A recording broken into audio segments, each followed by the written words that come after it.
Hey retro gamers. Today on Smashing Bricks, we explore our subconscious mind in Silent Hill 2.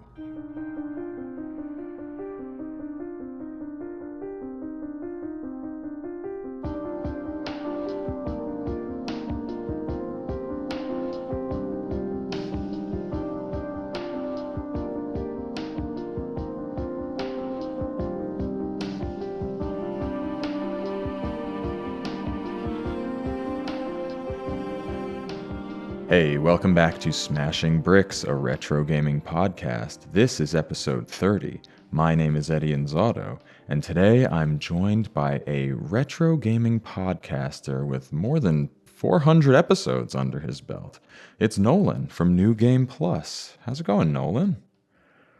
Pretty good, man. I'm excited to finally get on the show. Yeah. It took a while for us to set it up, but it's great to be here. Yeah, to anyone who doesn't know, I joined the guys on New Game Plus, retro gaming podcast, a while back. And we talked about Demon Souls right before I talked about it here on Smashing Bricks. Oh, it was doubled up. You got to talk here too. I'm gonna have to check that out. That was a fun week for sure. I bought a PS5 for that. Yep.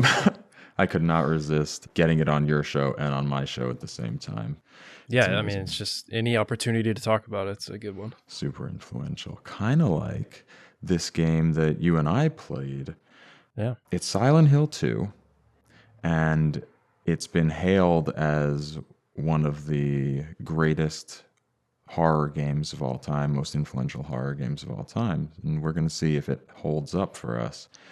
But what is it? What was Silent Hill 2, Nolan? It's kind of a loaded question because the game is it's one of those games that you describe to someone and they don't talk to you again because it's just so weird. Yeah. But it's a horror game. It's a psychological horror game. Mm-hmm. It's a sequel to Silent Hill 1, which I played fairly recently. Again, I revisited both of these games. And it is about this guy who finds himself in a place called Silent Hill, where he is looking for his wife. But according to him, his wife is dead. So why is he hearing from his wife? So you're having to solve puzzles. You're having to survive in this horrid place. And I do think playing the first game is important. I usually don't think that. I encourage people to jump into a game if they want to, and you'll figure things out. But I think that so much of the value of Silent Hill 2 is coming off the context of Silent Hill 1 and just the overall tone. But That's a good point. It's in the Resident Evil space. It's in its own space, really. But yeah, it's kind of the overview of it. Yeah, it's super interesting. And I mean, we'll get into like story elements later, but yeah, Silent Hill 1 kind of tells us what Silent Hill is, and then Silent Hill 2 is kind of a story in that place, but without an explanation of why things are the way they are, which are weird and heavy themes. Very heavy, yeah. And the thing about 2 is the other reason why I think you should play 1. 2 really just throws you into it. I mean, so quickly. Like there's like zero setup, really. You're just here now in this strange place. Have at it with questions. Yeah, it's just like good luck. Go have fun. Yeah. Okay. So you played Silent Hill 2, obviously, for the show, and you said you played Silent Hill recently, but what was your prior experience with Silent Hill 2 before that?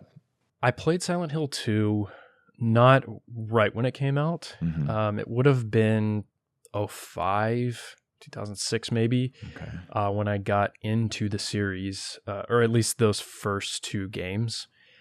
So it's been a minute since I've loaded this game up, and it's cool that we're doing this episode now because of the remake coming up. Yeah, that tends to keep happening. I know. And it's going to continue just because of how many people are remaking games lately. But, it's got me slightly concerned. I don't know this team. And from the previews, I've been like, I don't like the way y'all are talking about this, but at the same time, like it's gonna be fine. But I played the original back in like 2006, and yeah, I left it alone. It kind of stuck with me Hmm. for a while. It's kind of one that you don't want to revisit necessarily due to the heavy nature of some of the themes here. Yeah. I Because it's could see very, that. very story heavy game. It's not like I'm gonna go sit down and have a fun gaming session kind of Yeah. game. Yeah. Super heavy. So was Silent Hill 1 or 2 the first game that got you in, or did you come in on like 3 or 4 and then go back to 1 Mm. or 2? It was Silent Hill 2 Okay. specifically because of a friend telling me about it, my buddy Greg, just being like, dude, you should try this out. And also there was the movie, I forgot what year it came Oh, out, but they kind of right. sparked some buzz around the series Yeah, I in forgot about that non-gamers movie. maybe. Oh yeah. No, Yeah. it's out there. And I think it got a lot of, because it was marketed, if I remember correctly, as just like, hey, this is a new horror movie, Hmm. not like this is based on a game. Right. So they could kind of capitalize on marketing both ways.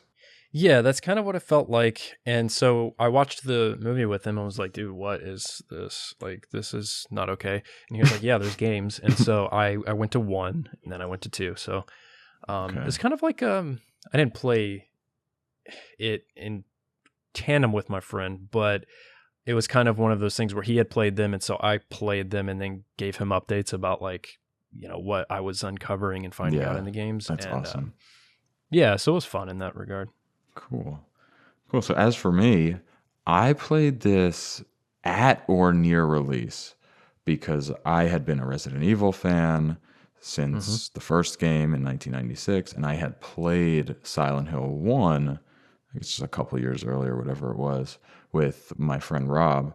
We went through that one, and that one didn't really ensnare me that much, but enough that I wanted to try the second one because it looked like there had been work done to bring it kind of to what I wanted at the time. As more of a Resident Evil fan, I don't know Sure. what that was, but when I played this game, I really liked it for sure, and it's one that I haven't revisited either since way back then, but I definitely have in my mind, whoa, that was so great, while still thinking, I'm not entirely sure what happened in the Right. game. Yeah. So coming back I'm to a it, little scared also. yeah, Like, exactly. Like I know there was like really bad stuff going on in there.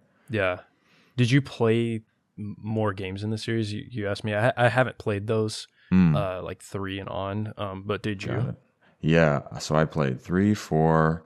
Oh wow. I played basically all of them except for one was released this year. Like a short message Yeah. was released this year after Right. a really long hiatus, but there was Origins, Homecoming, Downpour, the one on the Wii, Shattered Memories.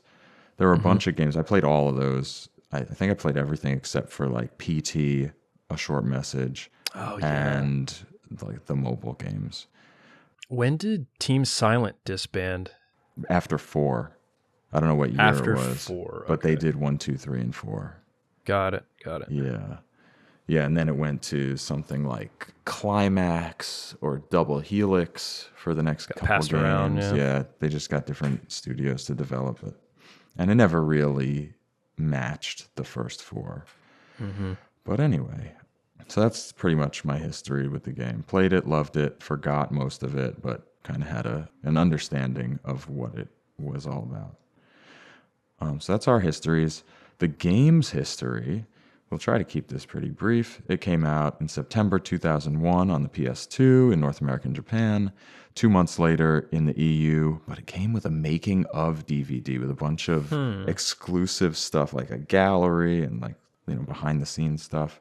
So that's Oh, cool. cool. Like an actual movie. Yeah, like yeah, like an old DVD with the extras. Yeah. So that was their consolation for waiting for a couple months. And then it came to Xbox and Windows in December and in 2002, pretty soon after. As you said, it was developed by Team Silent, published by Konami, And the team to develop this game was about 50 people, which was kind of a lot for then, but just still pretty small when you think about what games use now. And what's interesting to me is that 30 out of those 50 were brought in from Konami Computer Entertainment Tokyo. They weren't even part of the original Team Silent. Oh. So it was like a core Huh, that is 20. interesting. Yeah. And this is after the first one. So the first one was a success. If I remember correctly, it was. Yeah, it was. So that had to have some role in being like, oh, let's invest even more and do it again. Yeah, they actually began development kind of immediately after the first game came out. Cool. Because it was a pretty quick success. Right. And the PS2 was on the horizon, and they had some difficulties with the hardware on the PlayStation 1, which is really why the Silent Hill fog even exists, because they had to put it in the first game, the PS1 game. That's actually really funny and smart, because, I mean, that is that game, but they had to do that. So. Yeah. Yeah, it was interesting. They had to build around their limitations. But then with this one, they kept the result of the limitations, but kind of added more depth and breadth to the game overall around that with fewer limitations on the newer hardware.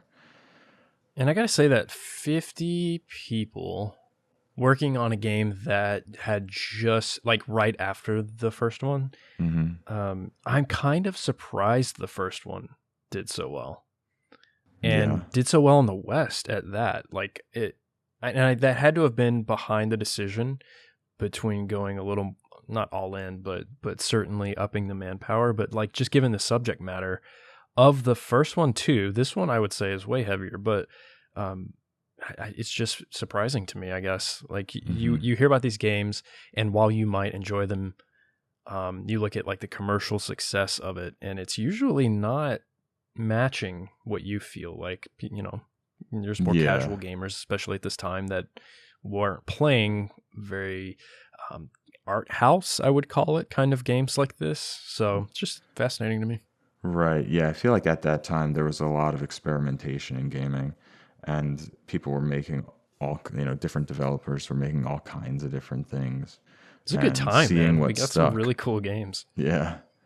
Yeah, and it might be, you said in the West, I'm not sure about the breakdown of the success of the first game. Maybe it was more successful in Japan, because that one was more occult, right? The first one. Sure. And then this one came and turned it more real world psychological.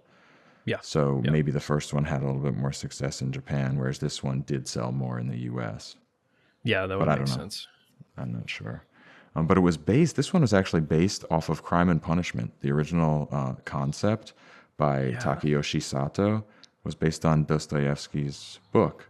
And then they worked on the writing to kind of make it fit Silent Hill, just with kind of the same kind of theme, which is interesting. I never read that book, but I get the point.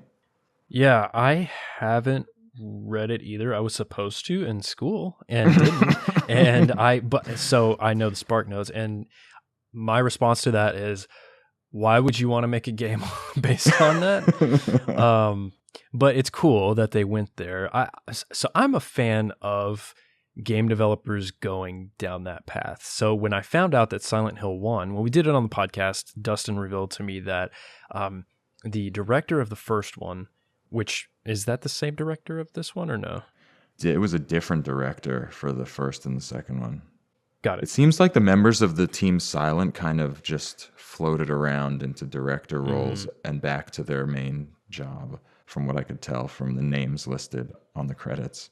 Gotcha. Well, the first guy was heavily influenced by David Lynch's Twin Peaks television series. There's movies. And I am a huge fan of David Lynch. I'm a huge Twin Peaks nerd. And so that kind of enhanced my enjoyment of the first one, knowing that these guys are making, like, in their eyes, they're making art. Like, this game is experimental, but it is their art because they're influenced by all these other very high art forms, like in film and in literature in this case. So I respect it. I think it's sick that they are like, oh yeah, I don't even know how to say his name. Crime and Punishment, dude. Yeah, let's make a game like that. Yeah. And as you would expect, when they were developing this game, the whole mantra was like plot first. And then once they had Hmm. the plot, they went to gameplay around the plot as the secondary important factor of development. More people should do that, in my Yeah. opinion. Yeah, if they want to make good stories, for sure. Yeah. Also, Imamura, the producer of the game, Akihio Imamura, read all the comments about the original game, like reviews, fan stuff, whatever, and kept them in mind while they were working on Silent Hill 2 to try to overcome Wow. their inadequacies. You do not see that in modern games. Yeah. Here's the Wow. same thing again. I hope you like it this Oh time. gosh. Pay us more Yeah. money. Yeah, yeah. Yeah, that's crazy. Yeah, so that's great. I mean, that's how they improved their franchise. I think Hmm. it works too. And so do most of the reviewers for this game. This is the highest rated Silent Hill game, averaging 89% on Metacritic for the Oh PS2. wow. The other platforms, not so much. And it got things like 9 out of 10 from Eurogamer, a 34 out of 40 from Famitsu, 8.25 from Game Informer. GameSpot was a little lower, 7.7. GameSpy, 96 out of 100. IGN, 9 out of 10. Next Generation, 4 out of 5. And it got an Editor's Choice Award at IGN for that year. Um, I kind of remember at the time, like when it came out, but when I played it, I do remember high praise. But that's like across the board. That's actually Yeah, pretty surprising to good. me. And I wonder if do you know the differences, if any, between the PS2 version and the other versions? That I'm not sure of, but there's got to be something going wrong there, particularly in the PC version. Right, way lower. I'm not sure what that was all about. Huh. Okay. So, I mean, I played this literally on my PlayStation 2 this Yeah, past and couple weeks. that's the version I played this week as well. Just when I Nice, revisited, it was just the OG PS2 one. nice. Other versions of this game had been released in the Silent Hill collection in 2006 in Europe and Japan on the PlayStation 2, and then there was the Silent Hill HD collection in 2012 for the PS3 and 360, which I feel like I have. I just don't know. And Hmm. then, of course, we have a remake of this game coming in October, which Nolan is nervous about. I wonder if Uh, it's coming out on Halloween. That would be sick. yeah, no, I think it's October 8th, just for the Okay. Halloween season. Because, Yeah, everyone forgets it's about Halloween the day after. yeah, it's It's in like the realm Christmas. of Halloween. It's still Yeah, spooky. yeah. I say I'm worried. It'll be fine. Like I'm not the one that asked for this, so I shouldn't be the one to really have a huge opinion on it. I will play it. Mm, I'll say that. So I'm looking forward to it. yeah, I'd probably like to try it. Yeah. Um, I guess one last thing, just to place this in time with some of the other horror games. This came out right between Resident Evil Code Veronica on the Hmm. Dreamcast and the Resident Evil remake and Zero on the GameCube, which were the year before and the year after Silent Hill 2. Eternal Darkness on the GameCube was also the next year after Silent Hill 2, and the original Fatal Frame was 2001, the same year as Silent Hill 2. So there was like a horror renaissance right there in those early Right. years. Yeah, that is actually crazy. Being that close to RE remake is mind blowing to me. Like when you Hmm. that perspective is just wild. Yeah, it kind of feels a little bit old. Silent Hill 2, I mean, feels like an Hmm. older game in Yes. a way. Yeah, that's kind of what I was hinting at. Yeah, yeah, yeah. But we have this context. We have the review scores from the time. But what did we think about it? Because we played it, We played right? it. We Tried to. totally played it. So, how far did you get? I got to Nightmare Hospital, maybe just Okay. past that. So I'm like not super far in my playthrough, but it was enough to kind of refresh my memory and Yeah. get I more of feel that like story. you're maybe more than halfway through at least. Oh, interesting. Yeah, I think so. Nightmare Because there's Hospital. two Like you finished the hospitals. Nightmare Hospital? I think, well, I don't know. I might be Mm, in the Nightmare Hospital. I think I finished okay. the other hospital. Yeah, but by that time, you really get. Yeah, because there's so many characters to meet. Unlike the first game, Hmm. that's the thing that was a big deal for me, was being like, oh yeah, wait, there's like several characters that I totally forgot about that are very, very vital to this story. And by then, I had come across pretty much all of them, I think, at least the Hmm. important ones. Yeah, same about the characters. I really forgot about them. I really forgot a lot of it. I just remember James and his wife Right. and Maria, his wife's lookalike. Yeah. But then there was Fake Eddie, Mary. the guy who whatever, he killed someone or a Hmm. dog and someone, and then the girl, Angela Angela, yeah. Orozco, Hmm. who had a really troubled past, which we Yep. might need to have a trigger warning for. Definitely. Yep. Um, and who else was there? There was the little girl, Laura. Laura's the little girl. Angela is not the little girl, correct? No, Angela is the brunette woman Yes. you meet in the very beginning, actually, in Yep. the cemetery, and then later you see her holding a knife. Um, yeah. So that was her. I think she had like the deepest story of the side characters, from what I So could tell. interesting too that being in a world like Silent Hill, and it's kind of very isolating, and it's meant to be isolating. I just think it's really cool that you still have these characters that have their own goals, and Hmm. whether or not you see those through, I think is not always clear, because this world is, or this city, this town is not always what it seems. But I really enjoyed getting to know these characters a little more, and I like the fact that they added them, because not that the game needed it necessarily, but it did add to the playthrough, I think. Yeah, and I think it's worth mentioning what Silent Hill kind of is to anyone who Yep. hasn't played along, because it's a place out of time, space, and reality in a way.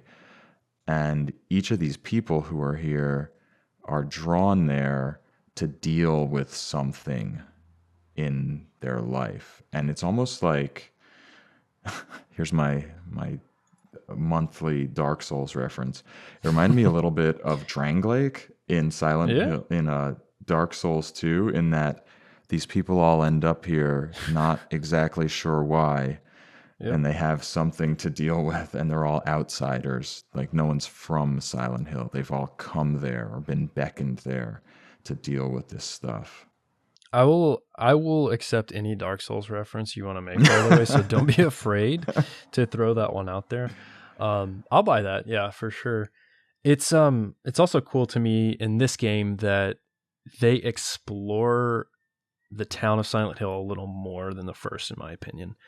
Um, Hmm. because I don't really get the impression, or I didn't the last time I played it, that Silent Hill, it is a character in the story. It is meant to be the forefront of your character's experience, but in Hmm. this one, it really was more like, no, this town shows you what it wants to, and what your brain is wanting you to see, and like Yeah. they get way deeper to me in this one, in the whole like esoteric realm. So Right. the town is very vital as a character, because of what these characters are seeing. It's their brain, it's what their Hmm. mind is perceiving, I guess. Yeah, and it's crazy to think what James is seeing is different from what Hmm. Angela, for example, is seeing. There's a cutscene toward the end where he comes up to her in a burning stairwell, and they have a conversation about maybe her past and him helping her and whatever. But he comments on, "Oh, it's so damn hot." And it's just on fire. And she Yeah. says, "It's like this all the time for me." Mm. So, like, her experience in Silent Hill is just what, a flaming world that she has to walk through, because the problem that she's dealing with is pain from abuse in her childhood, Yeah. and dealing with clinical depression and suicidal thoughts. Yeah. Yeah, wow, that is intense. And I think a very creative vehicle for a video game, because while you have combat in this game, it's certainly not the main point of these games. The fear factor is there, and Hmm. the monsters exist to fuel that fear factor, but overcoming it is not necessarily what you're going to do. It's just you have to live with it. Like you have to live with the fear of Pyramid Head and Hmm. these other weird looking things. And I also thought it was very cool. I didn't remember this, that when you start the game, you pick two difficulties. One for Yeah. combat, like action stuff, and then one focused on puzzles, which is super God, unique. I love that so much. I need that in every game so I can put combat to 0 difficulty, puzzles to 1,000 difficulty. Yeah, That's yeah. all I want.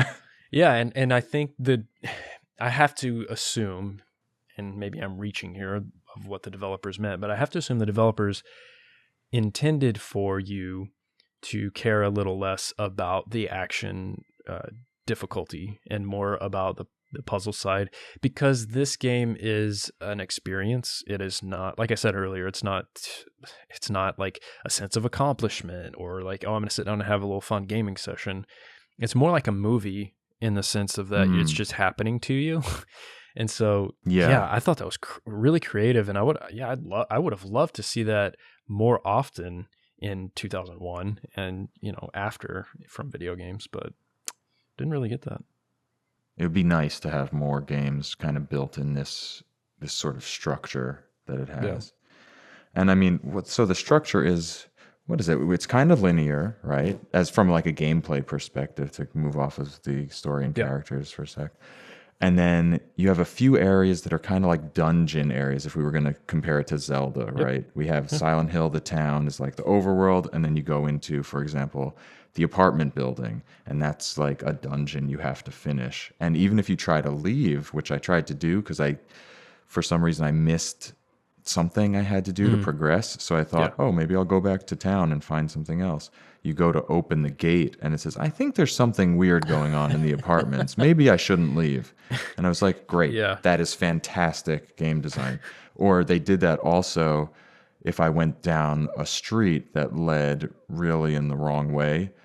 He would Yeah. say, there would come like another little caption saying, oh, I think we have to go this other way, or whatever it was. And I really Yeah. like those subtle nudges where it didn't hold your hand and show you exactly where to go. But if you were getting far enough away from where you needed to be, particularly already having been there, it would just say, no, no, no, you were in the right spot. Hmm. Go back there. Really Yeah. good. I like that a lot. Hard agree. Like this game needs that. I think it doesn't hold your hand, Hmm. but it is a town covered in thick fog that where you can't Can't see see. anything. So Yeah. it's like, well, okay, what are we going to do for the player? Well, we're going to nudge them at the appropriate times when you're getting out of bounds, so to speak, of the linear experience that you're supposed to experience for the story. They let you know it, and I think that's helpful.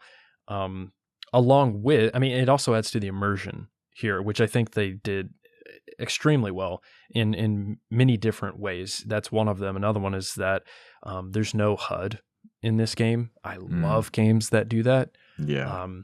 It's one reason why I love Elden Ring so much, because it's a modern game that has like barely any HUD. It just doesn't have one, because that just keeps you in the world longer. And so yeah, that immersion factor is really strong in this game.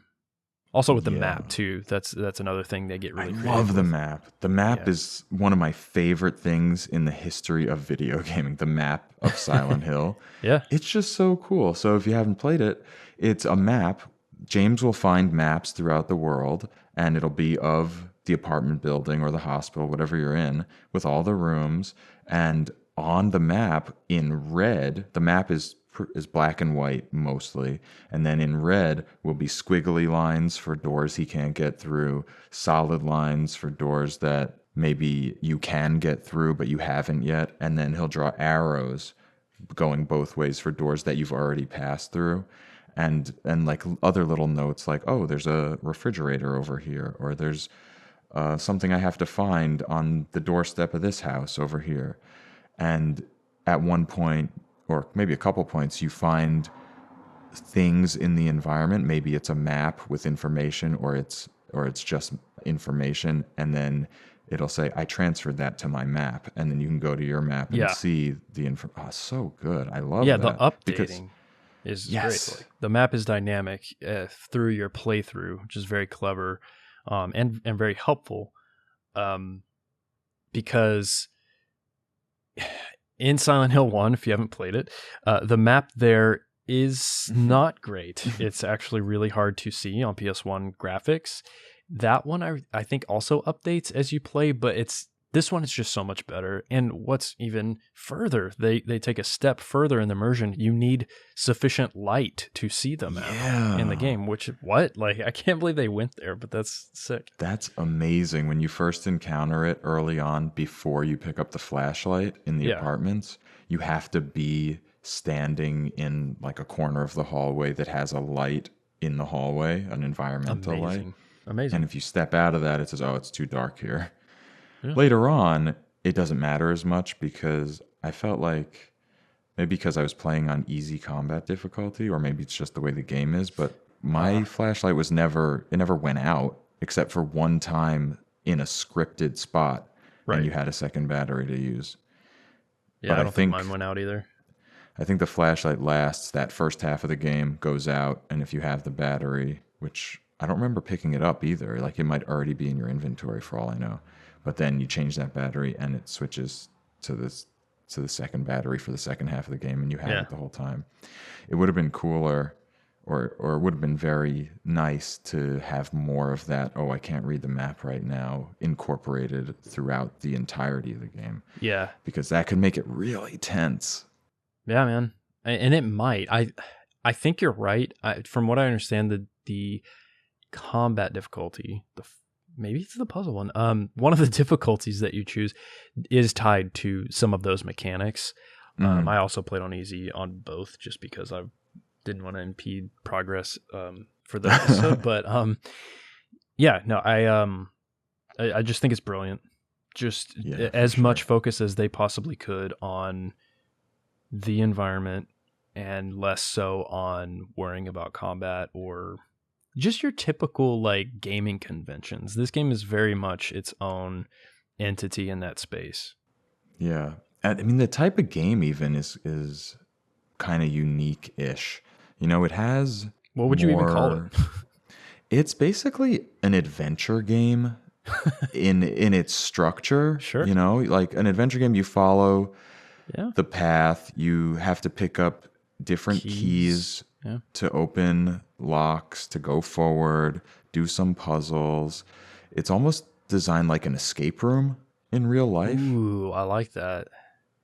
I haven't done one, but I'm very familiar with them, yeah. Yeah, I mean, I've done probably more than I should admit, but it's kind of nerdy. But it feels kind of like that. Oh, I got to go over here. There's a key in here that I can take over to this lock. Oh, this thing references this other thing. I go over there. You know, it's similar to old adventure games. Resident Evil also did a lot of that. Mm-hmm. Maybe Resident Evil did more of that, whereas this had a light sprinkling and a heavier dose of the story. Yes. But kind of in the same genre. Same as the original Resident Evils. Maybe a little less combat. Because you can run past everything in this game. Except for like some scripted events. 3 bosses? And really? the bosses, yeah. And I did run past. Yeah, exactly. So it's terrifying. They all move really slowly. They're disgusting to look at. They move like they're in a strobe light, you know, very staccato, like creepy animatronic movements. Yep. And they're like bleeding mannequins that are fused together like torso to torso, like with feet and then feet, like no upper body. Yeah, and like their arms are like in like almost in a straight jacket kind of motion. Some of them. Ugh. Yeah. and some of them spit at you, Yeah. but it's hard for them to reach you. They make horrific noises, right? The Yeah, sound that's design. How do you feel about the sound design? oh my gosh. I mean, one of the best things about this game. I'll tell you when I booted it up and I mentioned earlier the game just throws you in there. Like you hit new game, Hmm. choose your difficulties and then he's like, "Why did I get a letter from my dead wife?" And then you're playing. Um Yeah. the And why do I music. believe it's from my dead wife? Yeah. Why did you I'm actually saying dead. I like that it didn't necessarily show you how he ended up here at the beginning. You're just here. But Yeah. it just kind of goes back into the whole like what is this town anyways? It's like a brain Right. prison. But the music that's playing in that sequence is very ambient, very atmospheric. And that was like you have like a response to like nostalgia stuff when you play games. That one hit Yeah. me hard. It's been a while Put you since a right game. back. Oh yeah, scratched my brain in the right It's way. that beat, Yes, right? Is it the one that I'm the thinking of? pulsing. It's the music, and then it's got that beat underlying Yeah. it. That's like just rising and rising, and you feel like it's more and more tense as it goes on. Yep. I love that, and it continues through this game, from the footsteps to that atmospheric droning noise stays the entire game, and it heightens and lowers at different times, but it's always there. And yeah, the design of the enemy noises that's like this game's a masterclass in sound design, and I absolutely love it. And making you uncomfortable with the sound design. Like I can't say that I enjoy the music or the sounds of the game, but I can Yeah. say they freaking work. Oh yeah. You know, Absolutely. oh god, the radio. The radio static. Let me tell you, that is a trigger noise right there. So that's another brilliant thing that they do in this game. So there's a couple things. So you have this radio, and it makes static when you're near enemies, which is helpful because again, you can't see anything in this game. So it's useful, right, from a gameplay mechanic standpoint. But it's a jump scare almost every time. It's like, okay, here we go. It's like, oh, Which direction? there's another one. Yeah, exactly. But also, what I find to be so subtle but amazing, and it doesn't have to do with sound, but it's in the same category as the radio, is James will tilt his head Oh, when I love he's that. near something, whether it's story related Yeah. that you need to know, like, hey, you might have missed something over here, or if it's an enemy, he'll look in that direction. Brilliant. Small thing, like very probably not hard for them to do, but the fact that it's in there helps you see in the dark, helps you see in the fog, and it's great, man. And they do it really well. Like he moves his head enough so that you can see that he's absolutely looking directly at something. So you should look at it, but not so much that it looks weird, Yeah. which is a fine line to walk, I feel. Yeah, for sure. Especially, I don't know, I love tank controls. I don't know why, but I'm a fan. Resident Evil, old school Resident Evil thing. And I like the movement of this game. It's in the same vein of tank controls. If not straight up, I guess. There's not really a lot of differences. But yeah, so with those controls too, I think it's just a clever thing to do. Just a little head tilt, and then you know to check that out or to avoid something. Yeah. Yeah, I like tank controls too, coming from Resident Evil. But in this one, I actually played with the other option. The modern I think one. it's called whatever it's called. Like Yeah. one is called 3D, one is called 2D. Yeah, I think that's how they break it up. And I feel like that's a great decision, for people who like the tank controls, use them. For people who don't use them. Or for people like me who feel like it worked a little bit better with the camera relative controls in this game. Maybe Right. because the cameras move a little bit in this game. Yep. In Resident Evil, they're completely static. In this game, they're similar. They give you really dramatic low, wide angles, high angles. Yeah. Very specific angles to go along with the directed experience to make you feel a certain way about what you're seeing or what's on screen. But they can also move with James. So it's a Right. kind of a combination. Yeah. And for some reason, it worked out that I liked the other one. But it's great that they give both. Yeah, but anyway, I was going to say, I realized that because that head tilt is such a good feature of this game, I would probably want to turn off the radio if I played it again. By the Interesting. time I realized that I could just turn it off, Mm-hmm. I mean, I feel like I knew, but by the time I thought, oh yeah, you should actually do it, it was already too late, pretty much. But the static to me, I wrote down in my notes, it feels so oppressive. Yeah. It's so, and the music is so disturbing, and everything is just like on top of you. Mm-hmm. I feel like it demands that you kill everything Ah, in interesting. inside Yeah. the, maybe not out in the world, because out like on the streets Sure. you have a wide berth to run But you past mean like them. indoors, like in the But hospitals and some of the closed in yeah, areas? you Yeah. Yeah. can run past them and it's not hard to. But just for my own sanity, Yeah. I killed everything, Yeah. because once I was done, I was like, peace. No more static. And that, Yeah. yeah, that stuck with me. Like, wait a second. Am I in Silent Hill? Like, am I killing everything just to gain my own Oh psychological no. peace? They What got is you, man. happening here? What did you do to They me? got you. Team Silent? You're trapped. You're now trapped. Yeah, Yeah, no, it's messed up. I think that is interesting because I get what you're saying for sure. And in Resident Evil, I'm killing them all because the amount of backtracking in Resident Evil in the early games is ludicrous, right? Oh, yeah. It's less so in this game. There's certainly backtracking, but that map helps a lot. I didn't Yeah. clear areas.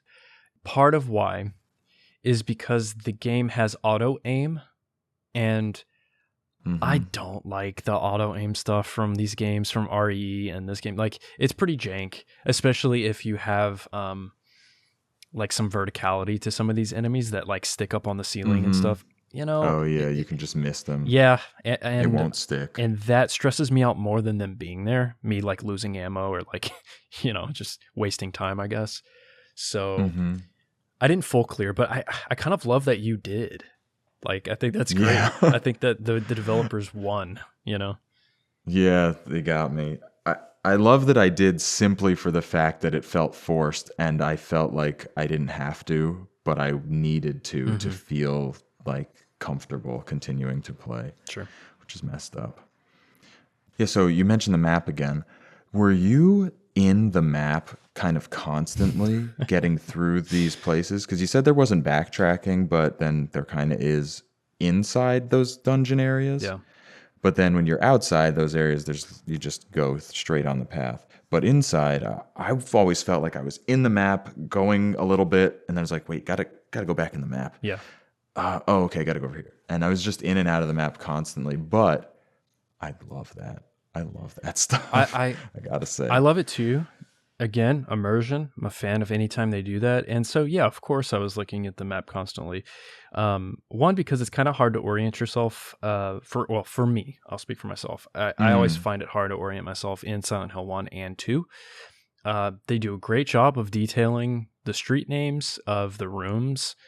And even like, as the map updates, that's super helpful to me too. But yeah, I'm constantly looking at it.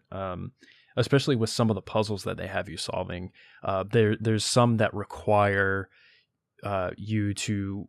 They're mostly riddles, right? And so it requires you to go to like a certain street name, and like figure out what the name of the like park is called or something, and then that's going to be used later. So yes, map always up. Very cool. And then everything else outside is built. It's crazy. As I was thinking this earlier when you mentioned how the fog is so dense, I was thinking, yeah, when I go down these streets, I have to run down both sides of the street to see what's on the street. Yeah. I got to go up one side of the street, then over across, the and then fog's down like- the other side of the street. Yeah. Because it feels like the scale is kind of real for James and the town, which feels really good. But a lot of the areas that you have to go through, to me, seem like sets that were built just for you to pass through. Right. Not so much to interact with.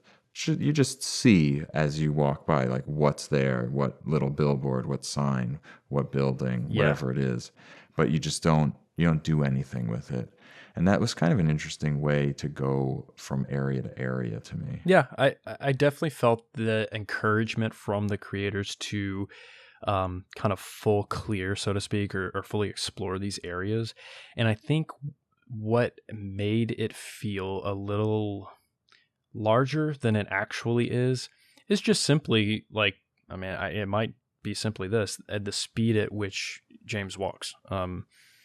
It's a slower pace of a game just in general in terms of Hmm. movement. And I think that does make you take in your surroundings a bit more. Um, but like also memorizing, you don't have to memorize it, you can always pull up the map, but like just kind of remembering where things are is always an issue. Again, that mist, I mean, that's the whole gimmick of Silent Hill. It's just oppressive, and you need to know where you're going, but you're never quite confident in like the next step, so to speak. So it's good design from them. Yeah. And then there are also times in the game where they completely black you out, like give you a clean slate, and really try to disorient you.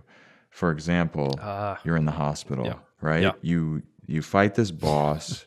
It's a bunch of demons from hanging from the ceiling in Yeah. cages or something. I don't know what they are, what they They're represent. not good. I know that. But you kill them, and then all of a sudden you are asleep. You wake up, and you're still in the hospital. Sort of. You're in the backyard, the Yeah. courtyard, and you go back in, and it's totally different. Yep. Like everything has decayed, eroded, it's abandoned, dilapidated, whatever. And you have to go through it all over again. And now it's freaking weird. And also, everything else is weird. Like outside becomes weird too. Like there's a transition there to a different version of Silent Hill. Yeah. And now it's on. Yeah. So Flesh Lips, I think, is the actual name of that boss that we're talking about. Oh my god. And then, which not okay. Like it's just the weirdest looking. It's just it's cages with bodies in them, but it's so dark in the hospital that you can't actually know, which makes it even scarier. But yeah, that other world, Brookhaven, is where I got to, and it's just you're just losing your mind as the player. It's such a clever little trick to be like, oh yeah, you just explored this. Guess what? You didn't. This is different now. Deal with it. And just the fact that you only have the flashlight in that area, it's so good, man. Like I know I have some friends that would just never play a game like this. Like Kenny would not play this game ever by his own will because it's weird. It's scary, man. And that's what the game's for. It's to freak you out and to make you feel like you have no hope because that's what's going on with this character and with the story and I mean, with James, but with all these characters. Yeah. And without kind of revealing everything, there was definitely a point where I'm thinking, because I couldn't remember all of the story and all of the meaning, like what was really happening and the history of Silent Hill, because I also haven't played the first Silent Hill since like 1999. Oh, wow. Yeah. So I'm here thinking, wait, is James a psych patient? And now some of this is hallucinogenic. Right. Like, what am I seeing here? I don't know what's real. And I'm going through trying to figure it out based on how messed up this is, because later on in the game, he encounters just a giant hole in the floor in the building he's in, and he just jumps down. I'm like, it's like, why would you do that? There's something wrong with you. First of all, he got a letter from his dead wife he believes that his dead wife wrote and continues to call her dead. He goes to this place. He jumps down this hole. He looks at this woman who looks exactly like his wife and is called Maria. Sees her die too and is like, oh, yeah, okay. And then he's like, wait, you're Maria? You're Mary? Wait, are you Maria? You must be Maria. Are you Mary? And I'm like, dude, you are not clear-headed at all. Yeah. So I don't know what's going on here. And that is another thing that I respect the developers for when it comes to the characters, specifically James, your main character. he's not cool, man. Like, he's not good. He has issues. Like, yes, he's losing his mind, but he's also like not a great person necessarily because of some things that, you know, are implied in the story and some things that may have happened, but maybe they didn't. And I love that it's left up to interpretation a lot of the time with this game. Can we talk about the fact that this game has 6 or more endings?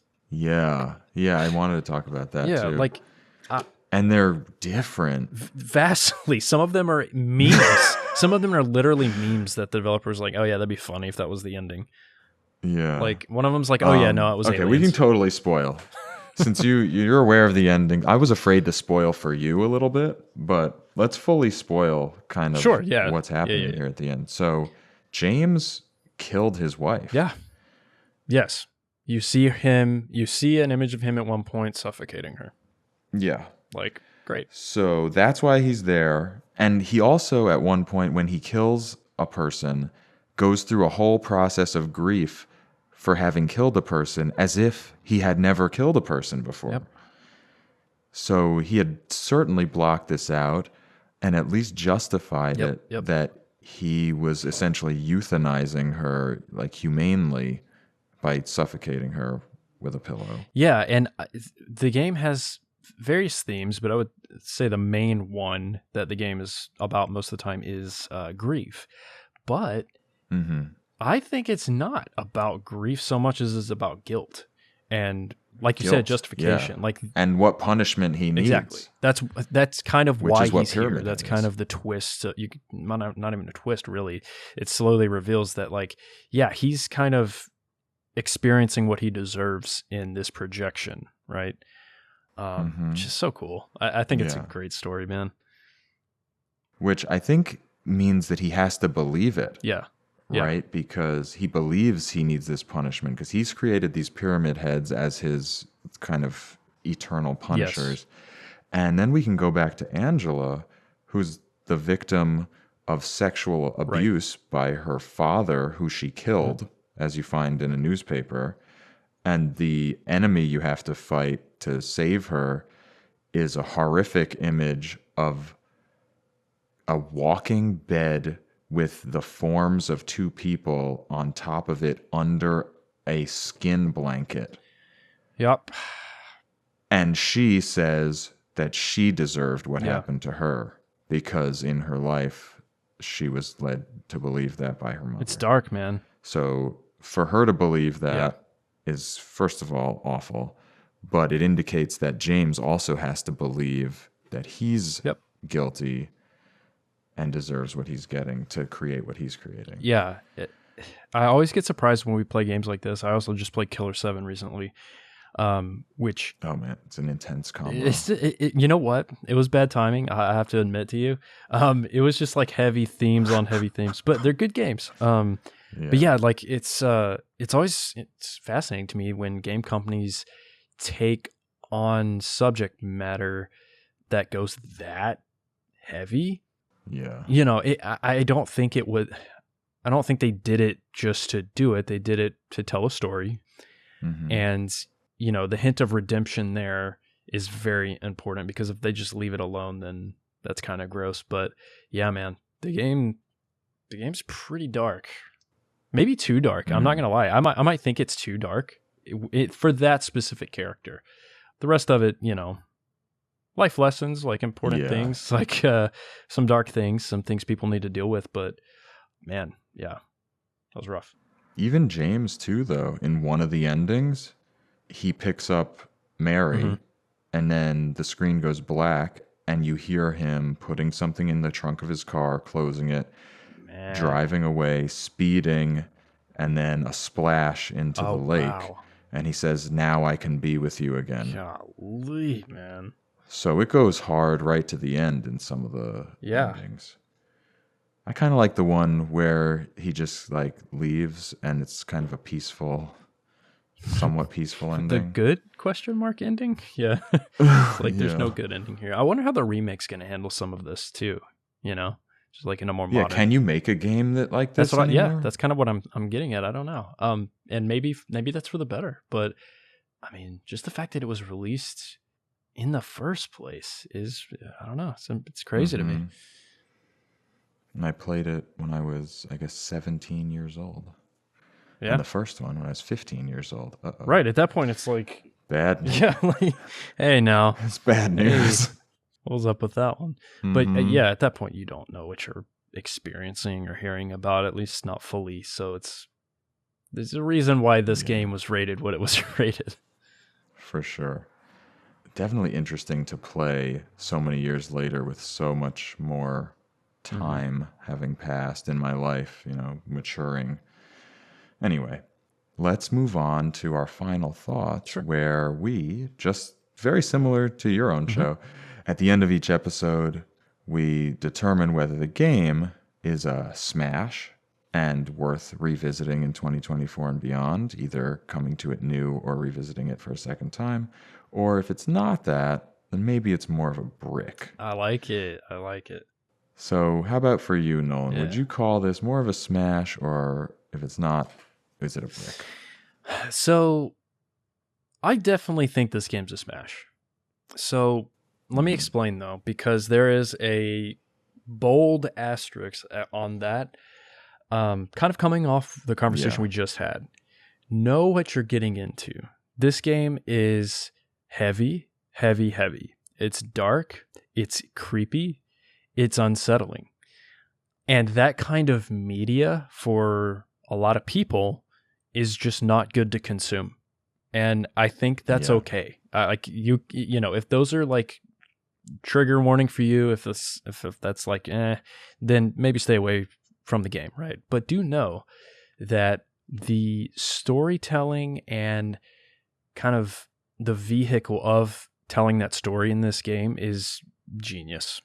From the sound design to the ability for the creators to have you constantly feeling alone and lost. I'm describing things that do not sound pleasant. It's just impressive, and even playing it so many years later, there's a reason why it has such a high rating. So smash, but be very careful and know what you're getting into in terms of the content of this game. Certainly don't let your kids play this game. Yeah, for sure. I would have to agree. I call this a smash. All those uncomfortable themes and the disturbing imagery and all that aside, or maybe because of that in some ways, it is so incredibly interesting.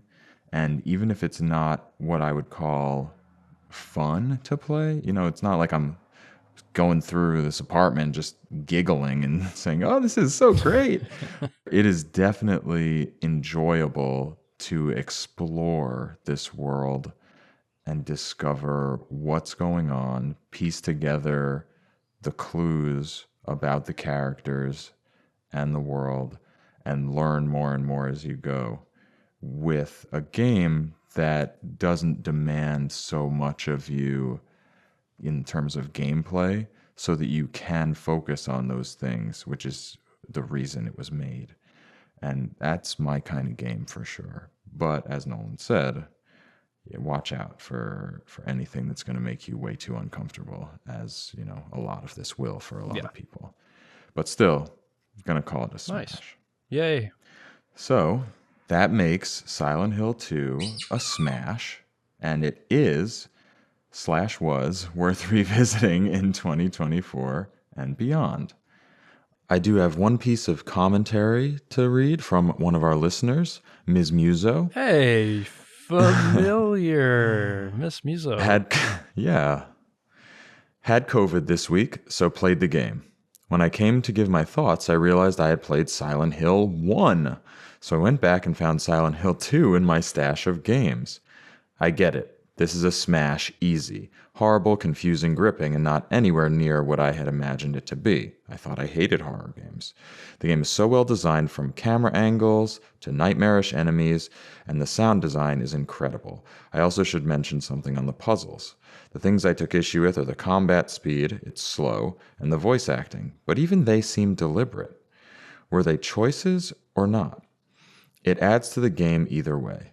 I actually enjoyed the experience of this game and seeing where a lot of others draw influence from this series. Things that were technological limitations made for future game staples. Not a very long game, but definitely enough. Now, considering there are apparently other endings to get, I'm off for another playthrough. Nice. Awesome. I'm so glad things went this way for you, Ms. Muso. And thanks for playing and writing in. Thanks, everybody, for listening and playing along with us. And thanks, Nolan. Yeah. Nolan, before we head out, do you want to tell the listeners a little bit more about your show Sure. and where to find Yeah, it? I'd love to. So our podcast is called New Game Plus. You can find us on Spotify or anywhere that there are podcasts, YouTube, New Game Plus Podcast or NGP Podcast. You'll also find us ngppodcast.com. And we're a weekly podcast, and we take a list that our listeners have built out over 9-ish years of all kinds of retro games that are 15 years old or older. And we randomly select from that list every week, play it for a week, and do something very similar to what you're used to on Smashing Bricks. We talk about if it's worth playing, how it's aged, and if we give it New Game Plus status. So, yeah, check us out.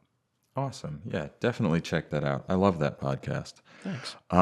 And you can even find me on an episode about can. Demon Souls if you haven't had enough of me talking about Demon Souls. That's a great episode. I listened to it the other day. Nice. Yeah, it was fun. Also, if you haven't done so yet and you enjoy the show, head over to Apple Podcasts or your favorite podcasting platform and leave us a generous and helpful 5-star rating and review because it's totally free. And tell a friend. If someone's into this kind of thing, just tell them. Say, hey, check this out. I listen to it. It's cool. Maybe you'll like it. Another free thing you can do is, well, if you shop at Amazon, instead of going to Amazon.com, go to Amazon.smashingbricks.com and just do all your buying in the normal way. It won't cost you anything extra, but I will get a little bit of a commission on all the sales. But there's something else you can do if you want to go above and beyond that and support the show monetarily while getting some fun perks. You can head over to patreon.smashingbricks.com or patreon.com/smashingbricks, and you can become a patron for as little as $1 a month. All patrons get early access to monthly retro pre-play videos. The Fireflower tier will allow you to choose games that may be played on an upcoming Power Up episode. The Tanuki tier will get you exclusive full-length bonus round episodes at the end of every month, as well as ongoing recognition on the show. And the Starman tier will even get you a guest spot on the show with me. And speaking of Tanuki level supporters, thanks to our Tanuki, Ms. Muso. Good job. Nice. What a great patron. A Tanuki, as we call them here. We also have a Discord server, which is a free text, voice, and video chat community where you can leave commentary about upcoming and past games and talk about just about anything with other brick smashers.